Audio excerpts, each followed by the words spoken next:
Voilà. Aujourd'hui, Corinne va nous parler de sa spécialité et ça me fait vraiment plaisir de l'entendre parce que c'est un aspect aussi de la psychothérapie, alors de la psychothérapie institutionnelle, puisque c'est dans ce courant-là que se situe Corinne, et certainement on va lui faire signe l'année prochaine si on veut travailler sur cette question. Avec plaisir. Euh, mais aujourd'hui, c'est la question du psychodrame et je lui laisse la parole. Merci, Philippe.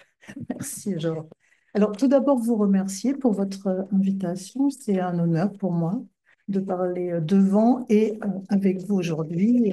Bonjour à ceux qui sont aussi en distanciel. Alors, vous parlez en détail de la méthode psychothérapique du psychodrame de groupe demanderait bien plus de temps que celui qui m'est alloué, mais je vais quand même essayer d'en délimiter les contours, du moins tel que je le pratique, et vous donner un exemple concret issu de ma pratique de psychodramatiste. Alors, je pratique le psychodrame depuis une trentaine d'années déjà, auprès de toutes les populations qu'il m'a été amené de rencontrer, des enfants, des adolescents, des adultes souffrant d'autisme, de psychose, de troubles du comportement, de déficience intellectuelle, de schizophrénie, d'alcoolisme, des états limites, et puis des demandeurs d'emploi, des personnes migrantes et toute personne souhaitant entreprendre une thérapie. Ceci pour dire que je ne connais aucune contre-indication au psychodrame. Parfois, il faut juste adapter le dispositif et l'affiner au fur et à mesure des contraintes, la plupart du temps institutionnelles. Mon expérience en psychodrame, elle concerne à la fois le psychodrame thérapeutique et le psychodrame BALINT, c'est-à-dire un psychodrame qui est vraiment dédié à la supervision de professionnels, et ce, auprès de travailleurs sociaux, d'étudiants, master 2 de psychologie, de psychiatres et de psychologues. Donc, j'ai aussi créé un institut de formation en psychodrame à Montpellier, IP2M, l'Institut psychodramatique Montpellier Méditerranée. Donc, j'ai choisi d'ancrer cet exposé dans le contexte de mon expérience de psychologue clinicienne et psychodramatiste dans une clinique psychiatrique recevant de jeunes adultes schizophrènes, état limite ou névrosés graves. Et s'il y a un point commun à quasiment tous les patients que j'ai pu rencontrer, c'est cette immense douleur exprimant une impossibilité à vivre, à exister avec les autres et en le monde, à se sentir exister.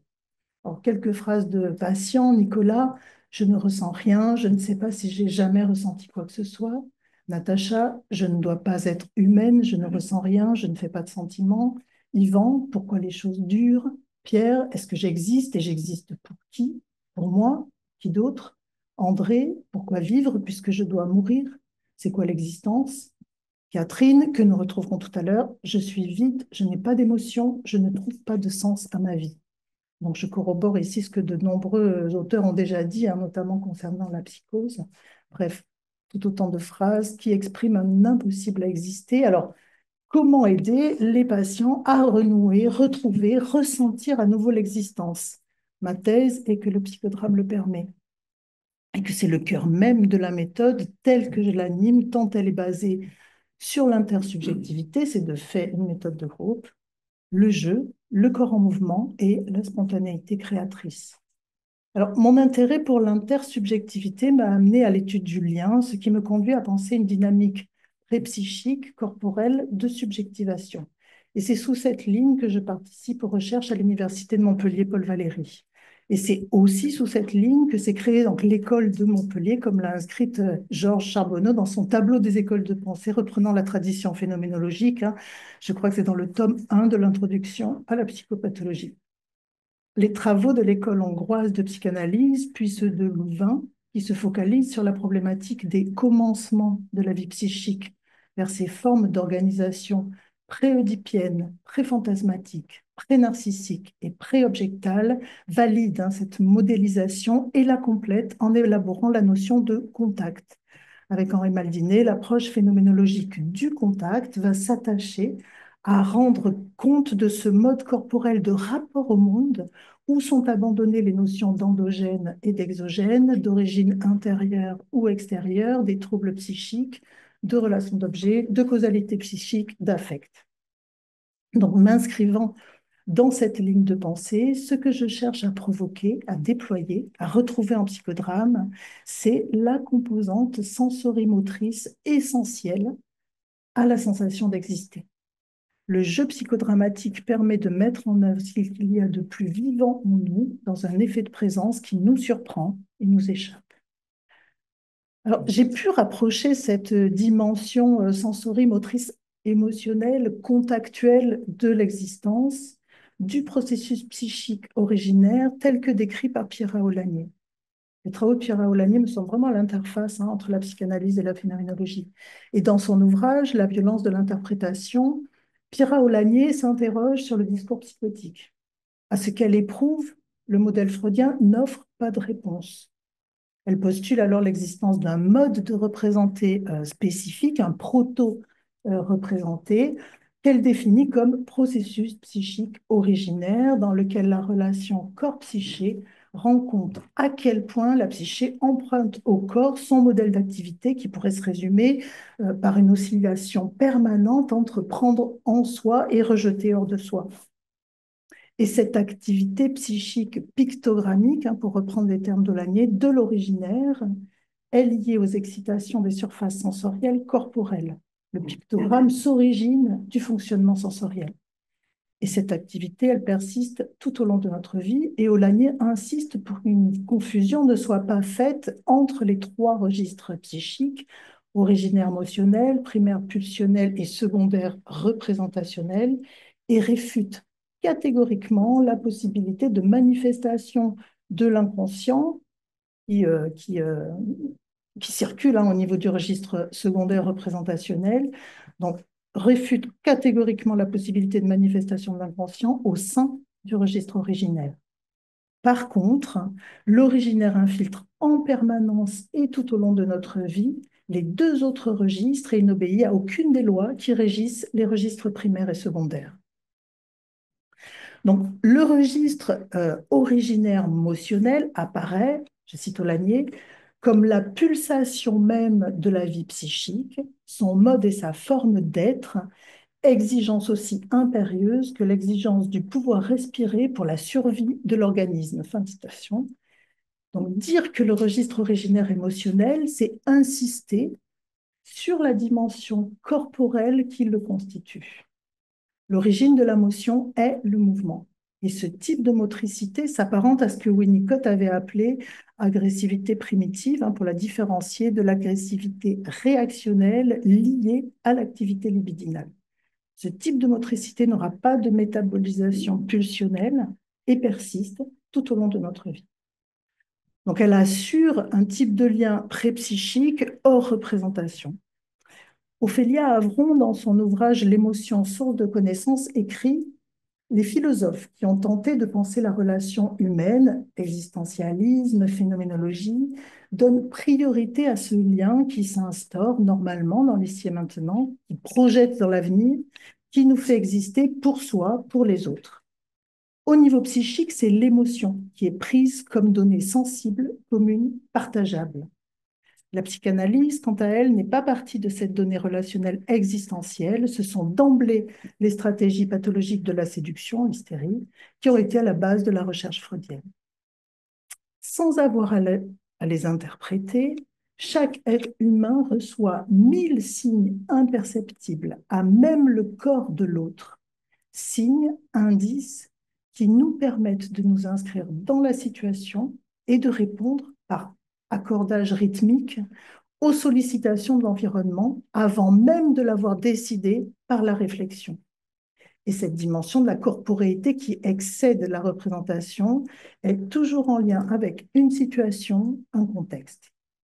L'émotionnel, comme éprouvé singulier, lié au mouvement expressif et donc inthématisable, puisqu'il est à l'écart d'un sens présupposé, sans historicité, mais il relève d'une expérience formelle.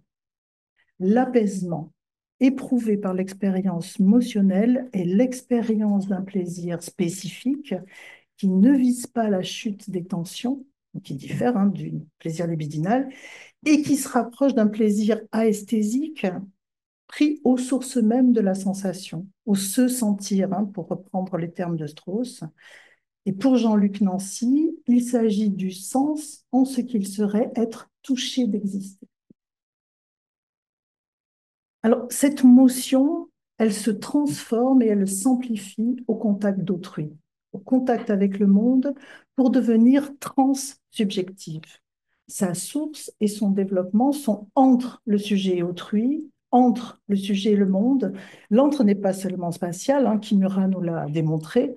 L'entre est le mouvement entre soi et l'autre, le mouvement de la spontanéité et de l'élan créatif. Donc la motion transsubjective, c'est ainsi que je l'ai nommé dans mes recherches, nous situe d'emblée dans l'interaction avec le monde qui nous entoure. Elle n'est pas localisable au seul sujet singulier dans ses limites internes-externes et son apparition crée pour tous les membres du groupe de nouvelles dispositions pré-psychiques fondées sur l'alternance rythmique ouverture-fermeture, hein, et l'atmosphère, le climat du groupe est la première forme palpable de la motion transsubjective. Le dispositif psychodramatique, il exacerbe la dynamique émotionnelle transsubjective pour trois raisons. La première, elle concerne la situation psychothérapique en elle-même, en ce qu'elle provoque chez le patient une disposition psychique particulière. L'émotion, elle n'est pas seulement l'accompagnatrice d'une histoire racontée par les participants, elle se déclenche dès qu'il s'agit, dans le contexte précis du psychodrame de groupe, de parler de soi, quoi qu'on ait à dire. La qualité d'attention qu'offre le groupe charge au centuple le moindre mot prononcé. L'attention, la puissance attractive des simples présences rassemblées provoque une première émotion qui atteint les membres du groupe. Et il n'est pas rare qu'il y ait quelques larmes alors que rien n'est triste dans le contenu de ce qui est exprimé. Et l'énergie émotionnelle individuelle se transforme via l'intersubjectivité pour se loger entre les membres du groupe et pour prendre une forme transsubjective qui s'amplifie au point d'être bien plus que la somme des individus en présence. Ce champ dynamique émotionnel transcende tous les membres du groupe, animateurs compris. La deuxième raison qui exacerbe la dynamique émotionnelle transsubjective concerne le groupe. Rencontrer, retrouver, reconnaître les membres du groupe avec lesquels va se partager la situation psychothérapique est une nouvelle façon d'être mobilisé pour le patient. Le groupe est un amplificateur, une caisse de résonance à l'émotion. La résonance impacte chacun des participants pour donner une tonalité propre à l'ambiance groupale, à son atmosphère. La troisième raison est directement liée au psychodrame. Les patients savent qu'ils vont devoir s'extraire du confort de leur chaise et s'impliquer corporellement dans le jeu sans que rien ne soit prévisible. L'attente du jeu à venir face à une scène vide qui va se remplir du monde d'un protagoniste amène les membres du groupe à un état de tension et de vigilance orientée. Ainsi, en tant qu'animateur de psychodrame, nous avons affaire à une dynamique émotionnelle, pré-psychique, co-créée par le groupe et à laquelle nous participons. Ce n'est pas très éloigné de l'échange que nous avons eu tout à l'heure, hein. Pourtant, je parle de groupe. Ainsi, il s'agirait en psychodrame d'activer la motion transsubjective qui ouvre à un savoir-faire du corps, ce qui relance l'existence figée du patient. C'est, me semble-t-il, ce qui illustre le jeu de Catherine que je vous raconterai un peu plus tard. Finalement, ce qui m'intéresse, c'est de comprendre ce qui se passe en psychodrame comme méthode thérapeutique. Et je rejoins la question de Maldinet, je le cite. Comment reprendre en main la base terrestre de l'existence, le courant vital qui s'élève et tombe, pour l'amener au ton de l'histoire intérieure de quelqu'un? Voilà la question. On ne la résoudra pas par un jeu de rôle, mais en ménageant un espace potentiel de jeu. Seul le peut celui qui ne prend pas position en face de l'autre et ne le fixe pas de visage à visage, ni de langage dans une action commune orientée vers un but. Car toute la question, comme disait tout à l'heure une malade, c'était pour elle simplement d'être. Fin de citation. Le psychodrame, tel que je le pratique, me semble pouvoir répondre en partie à la question de Maldinet. Ce n'est pas un jeu de rôle, le plus souvent utilisé dans le domaine de l'apprentissage social. Je ne suis pas sur scène face au patient, mais avec lui. Le psychodrame ne propose pas de solution surfaite, mais le jeu psychodramatique peut permettre d'accéder à l'essence de l'existence via l'engagement corporel qui favorise la sensation d'exister.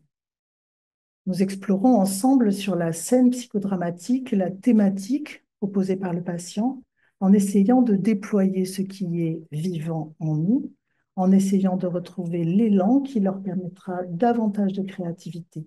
Même si elle est infime, presque imperceptible, c'est opérant. Alors, quelques mots à propos de la création du psychodrame. C'est Jacob Lévy-Moreno qui a inventé cette méthode qui s'est construite un peu par tâtonnement, surprise, échec, hein. Moreno est né en 1889 à Bucarest, vous puissiez le situer un peu dans l'histoire, et il est mort en 1974 à Beacon, près de New York, où il avait fondé une institution psychiatrique et avec son épouse Zerka, il y anime des séances de psychodrame qui sont vraiment au centre du soin. Et là aussi, on a des prémices, la psychiatrie communautaire, hein, qui est devenue aussi la psychothérapie institutionnelle, etc. Le psychodrame prend vraiment son plein essor, on pourrait dire, dans les années 50. Moreno, il est médecin, il est passionné par le théâtre et la philosophie.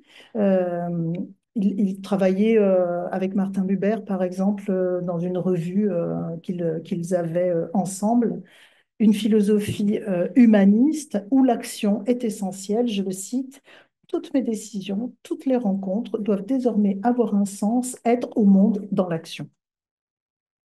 Alors, psychodrame, le terme, vous l'aviez remarqué, est surutilisé dans le langage commun, hein, dans les médias ou dans tous les domaines. Il désigne un fiasco, un règlement de compte, un crépage de chignon, hein. On parle de psychodrame pour décrire une scène un peu hystérisée, sous-tendu par l'idée d'une farce au sens théâtral du terme. Arrête de faire ton cirque, arrête ton psychodrame. Bref, celui qui fait son psychodrame est un emmerdeur. Évidemment, pour tous ceux qui connaissent, hein, la rigueur de la méthode, c'est affligeant et cela ne facilite pas les choses. Et j'en profite pour insister sur la nécessité d'une solide formation pour l'exercice de cette méthode. Cela vaut aussi pour toutes les autres d'ailleurs. Alors personnellement, je suis formée au psychodrame par Anne-Ancelin Schutzenberger, pour ceux qui la connaissent, elle-même formée par Jacob Lévy-Moreno. C'est elle, hein, qui fait vraiment connaître Jacob Lévy-Moreno en France. Et au corpus théorique morénien, elle a ajouté les référentiels de Kurt Lewin, notamment à propos de la dynamique des groupes, et celui de Freud. J'y ajoute celui de la phénoménologie clinique. Alors, le dispositif est d'une grande simplicité. Au départ, il y a un lieu, une salle, plutôt de belles dimensions, de manière à pouvoir y accueillir une dizaine de personnes, qu'elles puissent s'y mouvoir avec aisance, y cavaler si besoin. Aucun décor particulier dans ce lieu, quelques chaises, éventuellement une table si nous bénéficions d'un observateur de la séance. Puis viennent les participants, une équipe de soignants professionnels et un groupe de patients. Les séances sont régulières et elles comportent, en ce qui me concerne, 3 étapes presque rituelles, hein. D'abord, on s'assoit en demi-cercle face à l'espace qui servira de scène. Puis, le psychodramatiste demande si on a pensé à la séance précédente, si on a fait des rêves en relation avec elle et si on a agi en rapport avec elle. Chacun s'exprime. Puis vient le mouvement des propositions de jeu. Le psychodramatiste choisit celle qui lui semble le mieux convenir, il se lève, va sur scène et propose à l'un des participants de devenir le personnage principal du jeu, le protagoniste. Commence alors la deuxième étape, la partie la plus importante de la séance, le jeu lui-même. Alors, il est possible de tout jouer en psychodrame. On peut jouer des scènes de la vie quotidienne, mais aussi des aventures extraordinaires, imaginaires, banales, abracadabrantes, des scènes du passé ou du futur, des scènes réelles, si j'ose dire, ou imaginaires. On y tient des rôles de femmes, d'hommes, d'animaux, mais on peut y devenir une tempête, un cœur, un sentiment, une larme, un glacier. Tous les participants sont susceptibles d'être appelés sur scène pour tenir un rôle, à l'exception de l'observateur, dont la fonction est d'écrire. Et quand le psychodramatiste estime que le jeu doit prendre fin, il l'arrête et tous les joueurs retournent s'asseoir. Dernière étape, les participants disent à tour de rôle ce qu'ils ont ressenti pendant le jeu et l'on se sépare jusqu'à la prochaine fois. Alors, le jeu est pour moi la phase la plus importante de la séance, hein, universelle. Nous avons tous été, je crois, des êtres jouants. Le jeu est une expérience créative qui s'inscrit dans le temps et dans l'espace et qui est intensément réel pour tous. Il y a dans le jeu une sorte d'attitude groupale, basale, liante, puisque faire en sorte qu'un patient retrouve la capacité de jouer a une application directe dans le rapport à soi, aux autres et au monde pour ce patient. Ce qui compte, c'est le processus du jeu. Qu'est-ce qui se passe quand on joue? Ce n'est pas forcément le contenu du jeu. Jouer. Tous ceux qui se frottent au psychodrame se rendent compte que ce n'est pas si simple, hein. Le lâcher-prise que demande le jeu est difficile à atteindre. Quand nous jouons donc, non seulement le corps est impliqué, mais psychiquement, nous sommes dans une disposition rare, hein, puisqu'en psychodrame, nous sollicitons à la fois la réalité psychique interne, mais aussi le monde extérieur, le contexte. Le jeu est donc pris dans cette zone intermédiaire entre l'intérieur et l'extérieur de moi-même. Et c'est de cet entre, j'y reviens, que nous pouvons trouver une possibilité nouvelle d'agir en reprenant appui sur le monde qui nous entoure. Dans le jeu, la relation homme-monde naît d'une façon singulière, hein. Eugène Fink, qui a écrit un très bel essai sur le jeu, déclare, je le cite, en jouant, l'homme ne demeure pas en lui-même, dans le secteur fermé de son intériorité, plutôt, il sort extatiquement hors de lui-même, dans un geste cosmique, et donne une interprétation riche du sens du monde. Fin de citation. Moreno, lui aussi, hein, définissait l'homme comme un être cosmique dans son ouvrage Who Shall Survive, traduit bien tristement en français par Les fondements de la sociométrie. Et ouais, quand même, quand même. Et il écrit, l'homme, est plus qu'un être psychologique, social ou culturel. Si on le limite à une seule de ses qualités, on le bannit, on l'exclut du monde, de sa responsabilité d'être dans le monde. Pour être plus précise sur la notion de cosmologie, je vais me référer à Minkowski quand il écrit Vers une cosmologie en 1936. Et ce mouvement-là, où il s'achemine vers une philosophie anthropologique pour mettre au premier plan la façon particulière et unique en son genre dont l'être humain se situe dans le monde et s'ouvre à lui. Hein, se chercher, écrit-il en parlant de l'homme, c'est découvrir l'univers tout entier, sa contexture, les liens qui conditionnent l'existence et le monde en leur communion. Pour trouver la vie, il faut sortir de soi, il faut se perdre de vue pour découvrir l'univers entier devant nous. Plus loin, le cosmos englobe ma personne et l'ambiance. Il y a une solidarité structurale entre moi et l'univers. Donc, on sort complètement là aussi, hein, d'une approche monadique de l'homme. L'homme n'est pas conçu comme une monade isolée. Au contraire, c'est quand il s'isole, hein, quand il se ferme, qu'on parle de pathologie, hein. Le Dasein n'éprouve plus l'ouverture nécessaire à l'exister. Alors, il est autre chose sur laquelle j'aimerais insister, c'est que la parole est plus libre quand le corps est en mouvement. Grâce au jeu psychodramatique, à sa vitesse, à l'interaction entre les joueurs, nous avons accès à une activité langagière bien spécifique. La parole n'est plus construite, elle n'est plus élaborée, elle n'est plus réfléchie, hein, elle n'est plus là pour signifier, raconter, représenter. Elle jaillit. Elle surprend même souvent celui qui s'exprime. Le jeu, en quelque sorte, modifie le récit que nous pourrions faire de notre histoire. On comprendra facilement que ce n'est pas la même chose de raconter un rêve que de jouer ce rêve avec d'autres. Être assis dans un fauteuil et raconter à son psy ce qui nous arrive est bien différent que de jouer avec d'autres les événements de notre existence et comment l'on se sent. Nous ne racontons plus, nous sommes confrontés à la situation. La parole, les mots n'ont plus la première place et c'est le corps qui devient, si j'ose dire, l'instrument premier de la relation, un corps que l'on maîtrise bien moins que le discours et la pensée ne court pas aussi vite que les corps. Cela se passe vraiment dans l'immédiat, dans l'ici et maintenant. Grete Anna Lutz, formée elle aussi par Moreno au psychodrame et directrice en son temps de l'Institut Moreno en Allemagne, qui est décédée le mois dernier, je me permets de lui rendre un petit hommage, écrit à propos du psychodrame: il était donc nécessaire de trouver une méthode qui permette une synthèse des expériences du monde supraverbal et préverbal, d'où la langue est exclue, et de constituer une synthèse qui l'englobe.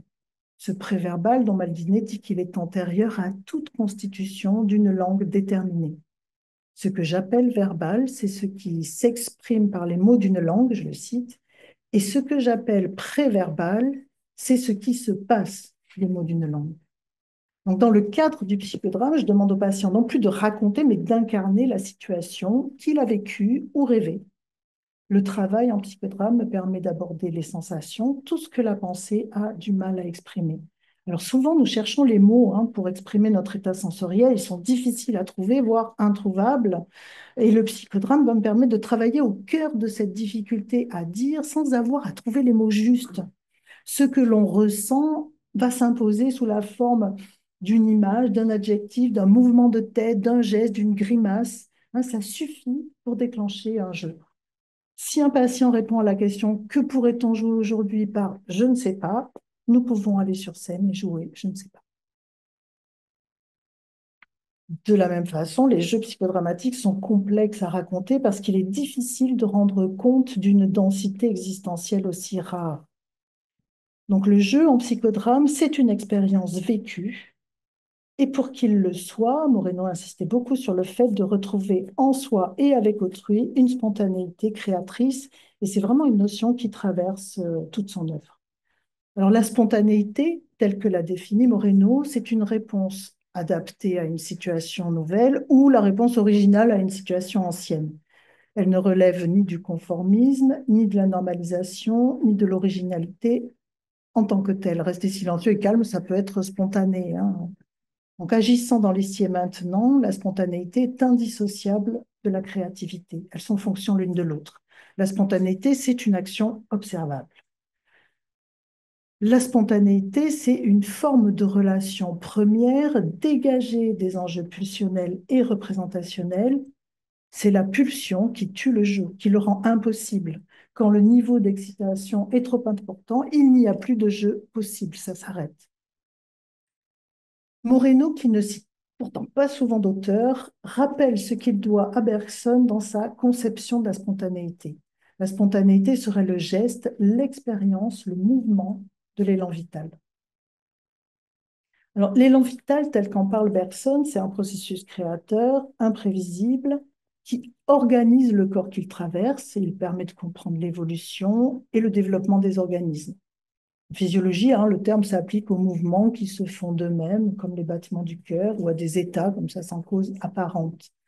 Par extension, spontané se dit à propos d'actions que nous faisons sans y avoir réfléchi, sans y avoir été forcés ou même incités. Donc, si la spontanéité, Moreno, devient quasiment un synonyme de l'élan vital Bergson, nous pouvons décrire trois fonctions à la spontanéité. La première fonction est créatrice. Certains actes ne découlent pas du passé, mais jaillissent. Ils sont, à ce moment-là, imprévisibles, inventifs, libres, et ils expriment la personnalité de celui qui les a accomplis. Ces actes maintiennent ouvert le monde, la société et moi-même. L'acte spontané ne peut être décrit qu'à partir de lui-même. Nous sommes ou nous ne sommes pas spontanés. Il n'y a pas d'alternative et la spontanéité ne se stocke pas puisque son mouvement est lié à l'instant et doit perpétuellement se renouveler. Donc la spontanéité, elle est imprévisible et elle invente des solutions appropriées, adéquates et pas toujours attendues. Elle revitalise le passé, lui redonne du sens, des valeurs. Si pour Bergson, la vie est coextensive de la durée, Moreno y oppose les privilèges de l'instant. Les états spontanés sont de courte durée. La seconde fonction de la spontanéité serait plastique. Elle est la capacité d'adaptation à un monde en changement rapide et permanent.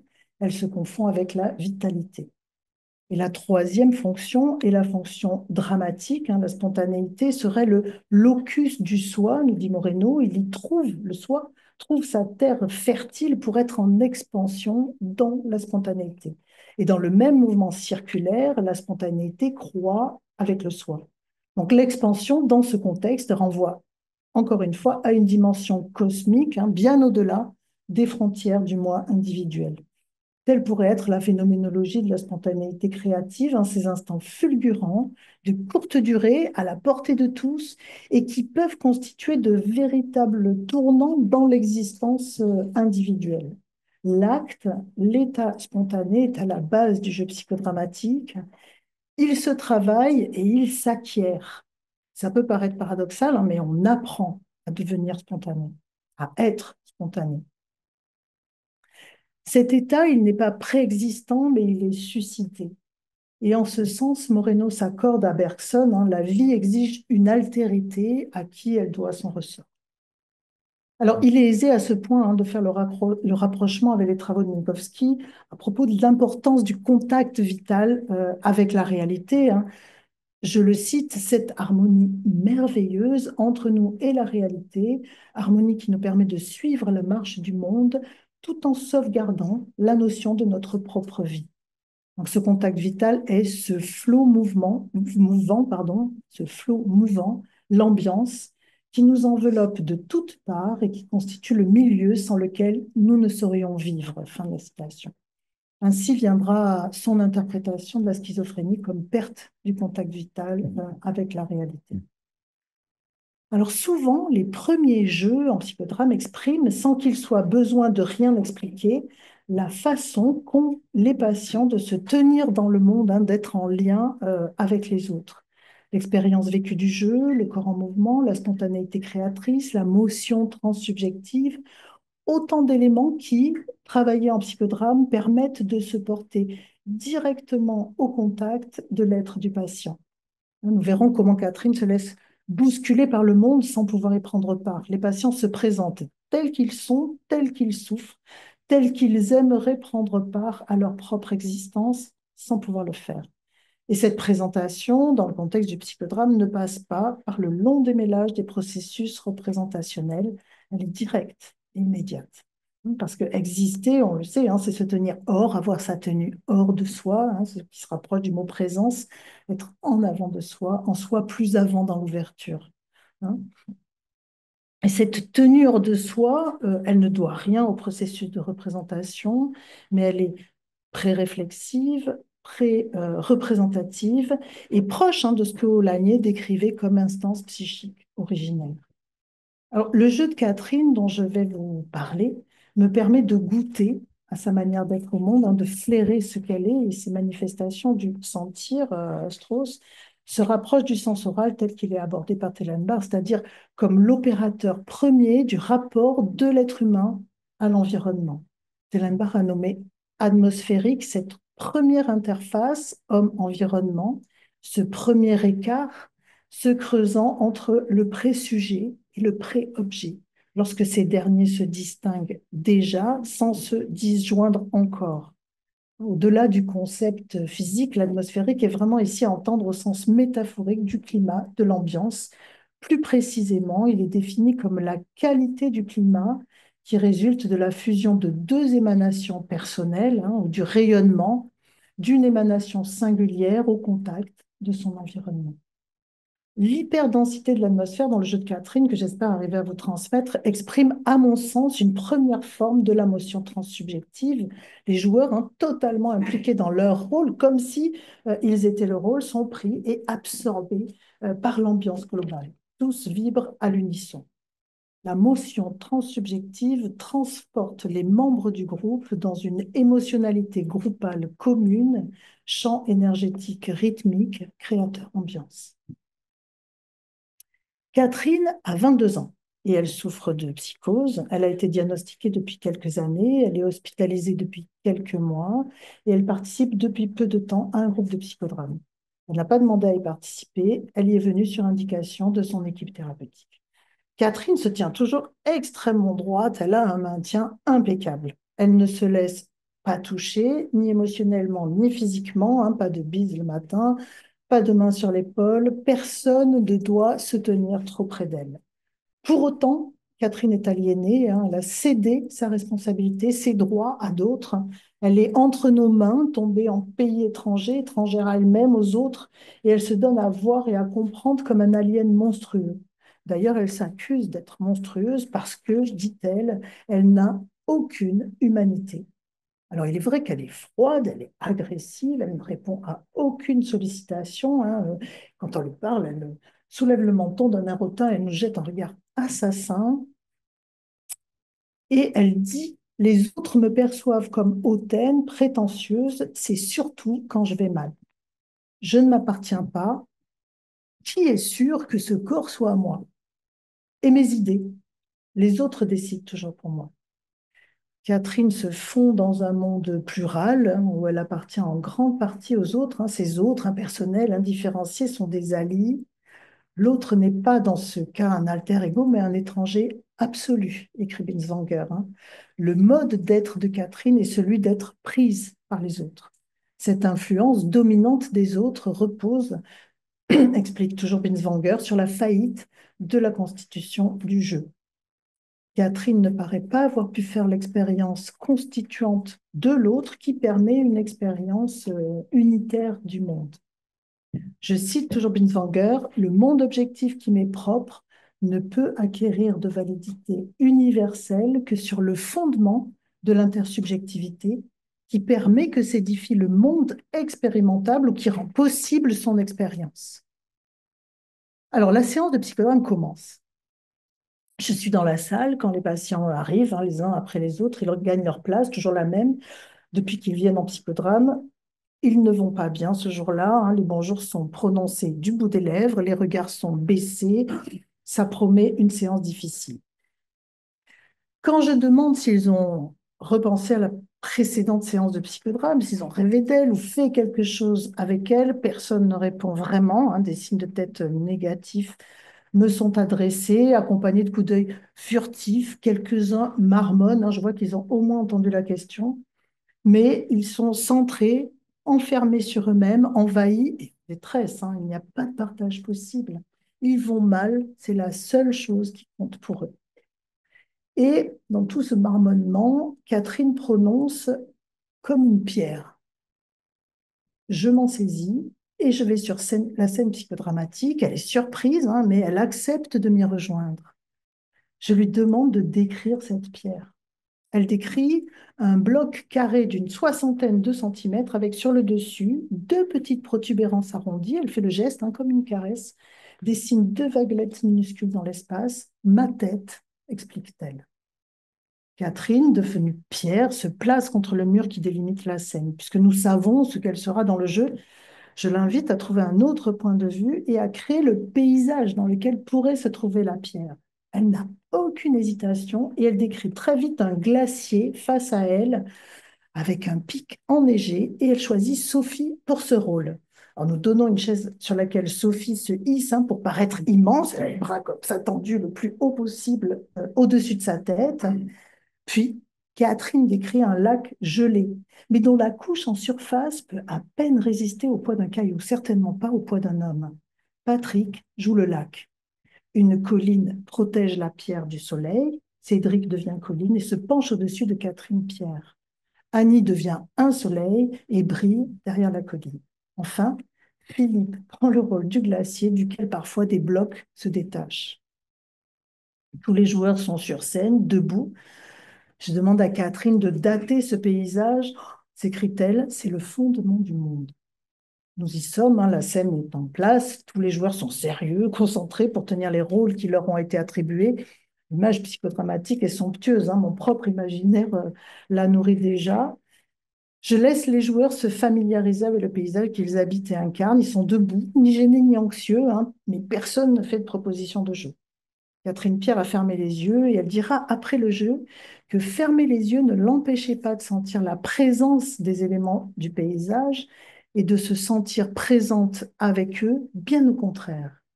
Alors je m'approche du soleil, je lui chuchote une consigne d'action à l'oreille et il va commencer à darder ses rayons dans l'axe, hein, que Catherine lui avait donné, c'est-à-dire le dos de la colline qui abrite la pierre. Donc le soleil va donner le mouvement au jeu et petit à petit, il amplifie son action et se promène sur scène pour réchauffer, illuminer ou caresser de ses rayons les éléments du paysage. Puis, je demande au glacier de trouver son grondement, sa musique, le son sourd des blocs qui se détachent. Je demande au lac gelé d'inventer ses craquements, ses crissements, ses fêlures, hein. Le pic enneigé, lui, s'étire sous les rayons de soleil avec de grands soupirs de contentement. Chacun cherche sa voix pour que prenne forme la symphonie de la Seine. La colline, elle, continue de protéger du soleil Catherine Pierre. La colline se déplace en même temps que le soleil, faisant ombrage de ses mains, et Catherine Pierre est toujours accroupie, les yeux fermés. Elle écoute la musique du lac gelé, du glacier et du pic enneigé. Une musique un peu comme une composition contemporaine, hein, chaotique, arythmique, mais d'une certaine façon harmonieuse. Le soleil amplifie de plus en plus ses mouvements, hein, il glisse de l'un à l'autre, il n'oublie aucun des éléments, hein, du bout des doigts, il répand sa chaleur, si bien que le lac gelé se transforme. Patrick glisse sur le sol, soudain plus libre de ses mouvements sans la fine couche glacée qui l'emprisonnait. Il fait des vagues, il clapote, toujours bruyant.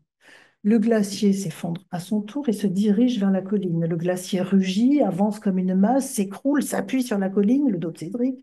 Cédric, la colline résiste, s'efforce de toujours protéger Catherine Lapierre, puis elle craque et sollicite. Euh, Elle craque et la colline et le glacier tombe sur la pierre. Et Catherine s'effondre, hein, une masse inerte, privée d'abri. Elle se laisse tomber comme une pierre, littéralement.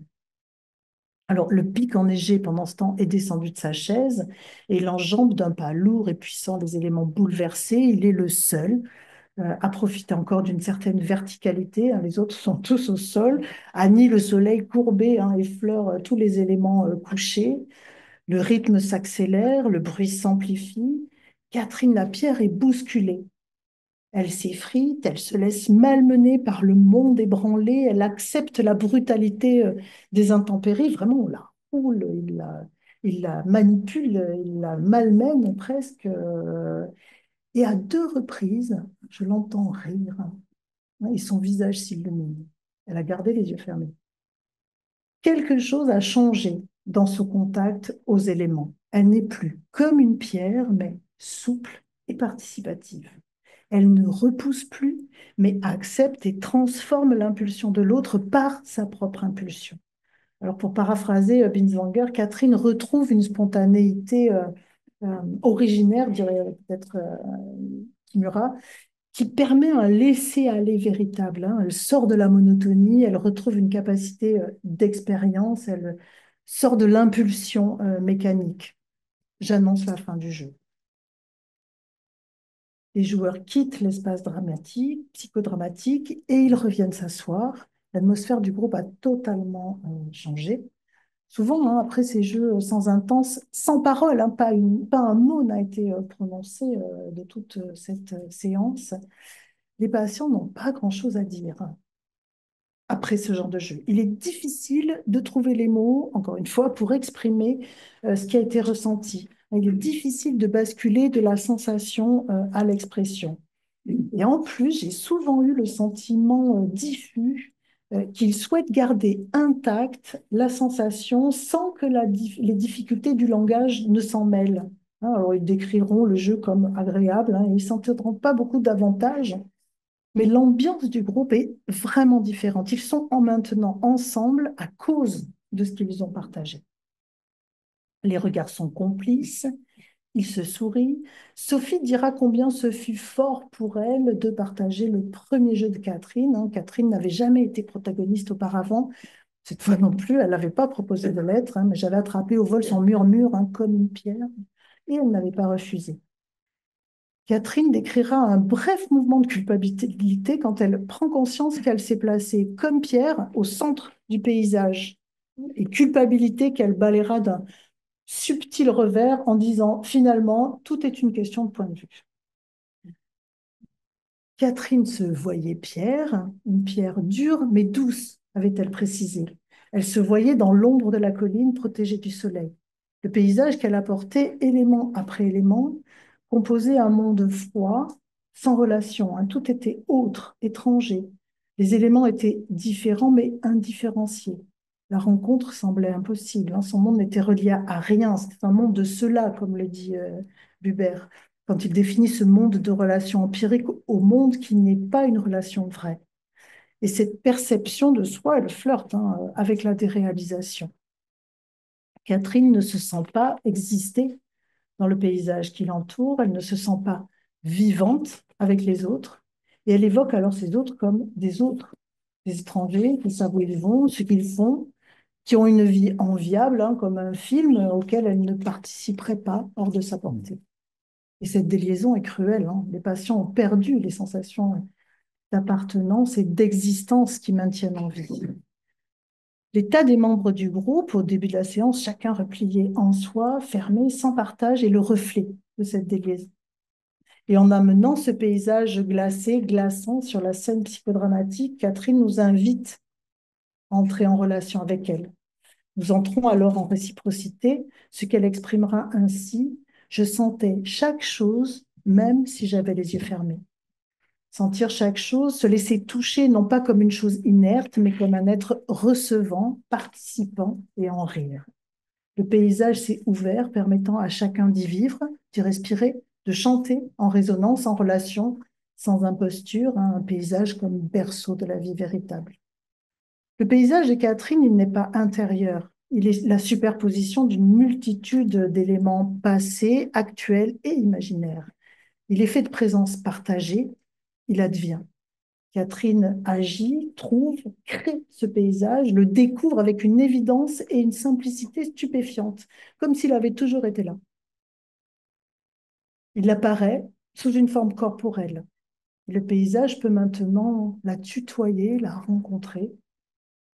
La présence naît, Catherine est active et passive, même recroquevillée sur elle-même, même les yeux fermés. Elle s'anime au contact, elle existe dans son paysage, elle lui appartient, elle y a sa place.